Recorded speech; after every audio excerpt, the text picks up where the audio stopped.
What's up, everybody? Hey, today is April 24th, and today the March 2025 existing home sale report came out. And if you saw it, it might have been a cause for concern.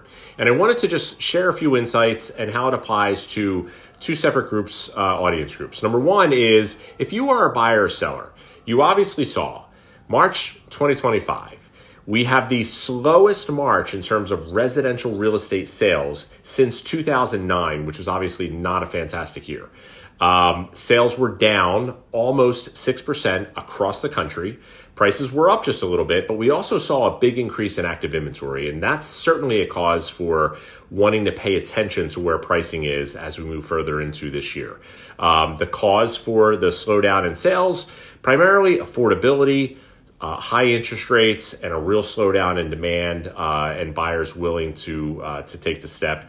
The percentage of purchases that were first-time home buyers also declined a little bit, which is obviously an indication that affordability is a challenge. And so how that applies, if you're a buyer and a seller, the one real important dynamic that you want to pay attention to is what is the market in your local area? This is a national trend. The market is grossly different across the country.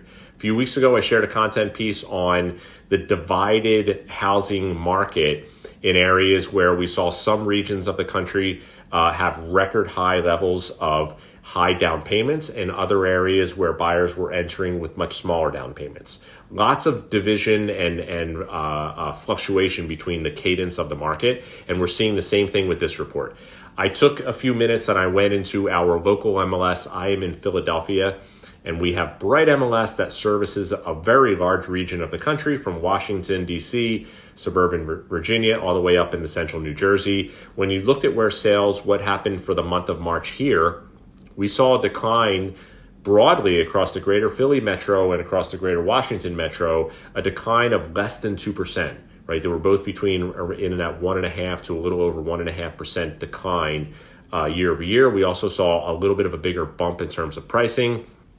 And then even furthermore, when you go hyper local county by county, one of the areas where some of our team members do a lot of business, Gloucester Township, New Jersey, saw a 12% increase in terms of number of sales. So much different than you're seeing in some other parts of the country where sales have slowed down much more.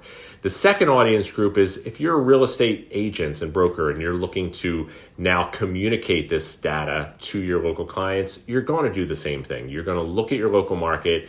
They're seeing the headlines. Everyone's reacting. Look at what's going on in your local market and then communicate the real facts that's going to make sense to the decision that they're going to make. That's my advice. Pay attention. Hope you like it.